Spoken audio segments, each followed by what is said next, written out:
정말 송곳 같은 질문을 한두 개는 갖고 가셔야 돼요. 다 빛 좋은 개설구처럼 설명회 때는 좋은 모습만 보여지는 내용이 많나요? 뭐 우리 목표는 이러합니다. 이렇게 될 겁니다. 이렇게 모든 것이 잘 될 것처럼 설명을 하는 경우가 많은데요.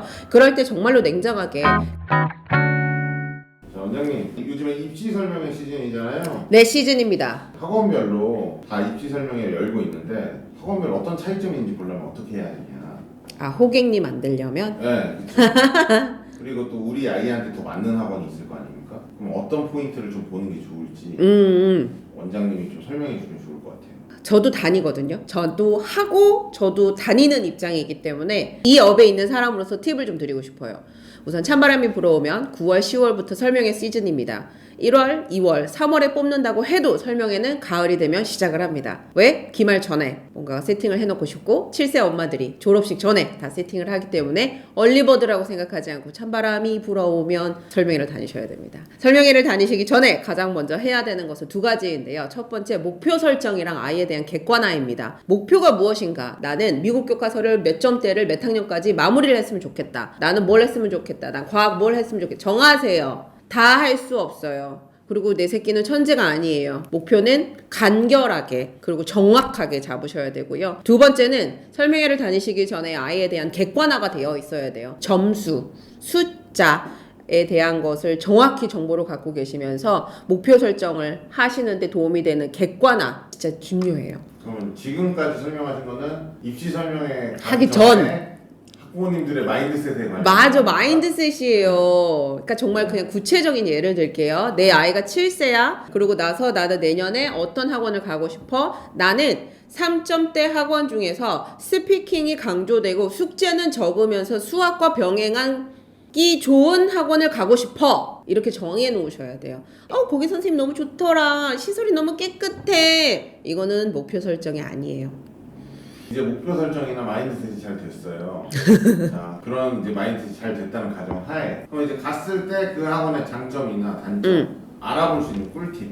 우선 예습이 중요합니다. 정말 그냥 맨몸으로 가시지 마시고 서칭을 좀 하세요. 그 학원에 대한 간단한 정보를 알고 예습하고 간 상태에서 설명회를 들으셔야지 더 정보가 쏙쏙 들어와요. 그렇게 예습을 하고 간 상태에서 보셔야 되는 것들이 있습니다. 4가지 영역 중에서 어떤 것을 강조를 하는가? 리스닝, 리딩, 스피킹, 라이팅 중에서 무엇을 강조하는 학원인가를 보셔야 되고요. 그러면 이제 그걸 강조하는 게 설명에서 티가 나나요? 설명회에서 티가 나요. 그런데 내가 생각하는 포인트와 학원이 생각하는 포인트가 다를 수 있어요. 그러니까 아까 목표 설정하라 그랬잖아요. 그 목표에 맞아떨어지는지를 보는 거죠. 그래서 4대 영역 꼭 보시고요. 이 설명회를 하시는 분이 정말 설명회 담당인지 아니면은 행정원장인지 아니면 티칭, 현장에 들어가는 티칭 원장인지도 볼 필요는 있어요. 대형 학원 같은 경우는 그냥 설명회만 하시는 분이 있어요. 비리비리 AI처럼 막 다다다다다다다다다 이렇게 말씀하시고 중간에 개그 하하하하 끝나시거든요.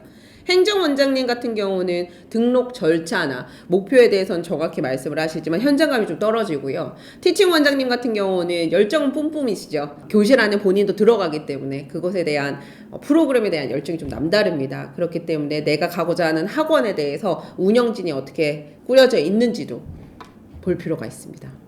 자, 그럼 학원별로 좀 그거 말고 또 차별점을 볼 수 있는 포인트가 있을까요? 있어요. 이 학원이 소규모이냐, 중간 정도이냐, 큰 규모이냐에 따라서 좀 달라지기 시작하는데요. 소규모일 때는 강사 베이스로 갈 때가 많아요. 그 선생님의 역량에 따라서 많이 좌지우지 되거든요.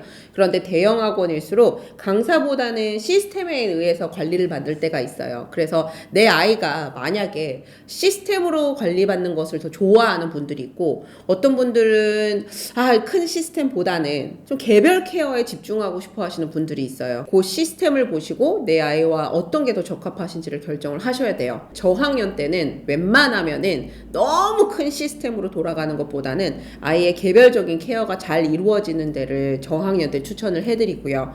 고학년 때는 그래도 좀 시스템적으로 돌아가는 데를 추천을 해드립니다. 설명회를 가셨을 때 예습을 하고 설명회를 들으셨다면은 정말 송곳 같은 질문을 한두 개는 갖고 가셔야 돼요. 다 빛 좋은 개설구처럼 설명회 때는 좋은 모습만 보여지는 내용이 많나요? 뭐 우리 목표는 이러합니다. 이렇게 될 겁니다. 이렇게 모든 것이 잘 될 것처럼 설명을 하는 경우가 많은데요. 그럴 때 정말로 냉정하게 그렇다면 이 시스템을 못 따라가는 자에 대한 어떤 서포트가 있나요? 이 숙제를 못 따라갔었을 때 학원에서 어떤 케어를 해주시나요? 뭐 이런 식으로 뭔가가 잘 안 됐을 경우에 대한 질문을 좀 하시는 것을 추천을 해드립니다. 왜냐하면은 모든 아이가 이상적으로 그 시스템에 로봇처럼 다 따라가진 않거든요. 그렇기 때문에 그런 송곳 질문들을 하셔서 더 많은 정보를 캐내시길 바라고요. 두 번째 팁 같은 경우는 그 오프라인 설명회에 참석이 되는 혜택이 있어야 돼요. 더 많은 정보를 얻어가셔야 되고 간 김에 교실 시설도 좀 보시고 책도 직접 좀 보시고 화장실도 좀 가보시고 거기 주위도 둘러보시고 그 설명회 하신 분한테 내 아이의 개인적인 이야기를 하면서 조금 더 조언을 받아보시는 것을 추천을 해드립니다. 혹은 요즘은 오프라인 설명회 참석자들에 한해서 상담 혹은 입학 시험에 대한 혜택도 있거든요. 그러니까 그것을 잘 누리시기 바랍니다. 어떤 혜택이 있나요? 뭐 레벨 테스트 선 신청이라든가 시험지 샘플을 좀 보여준다든가 그런 혜택이 있죠. 부지런해야 돼요, 엄마들은. 학부모님들께 뭐 마지막으로 자유롭게 한 말씀 하신다면?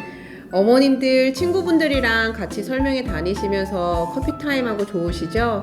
그러나 이 설명회가 다 끝나고 나서 이 정보를 필터를 하고 정리를 하면서 내 아이와 맞는지 안 맞는지를 생각해 볼 필요가 있습니다. 이번 시즌에 많은 정보 수집하셔서 정말 좋은 현명한 매니저 같은 어머님이 되셔서 정말 좋은 선택하시길 바라겠습니다. 오늘 감사합니다. 오늘 감사합니다. 네.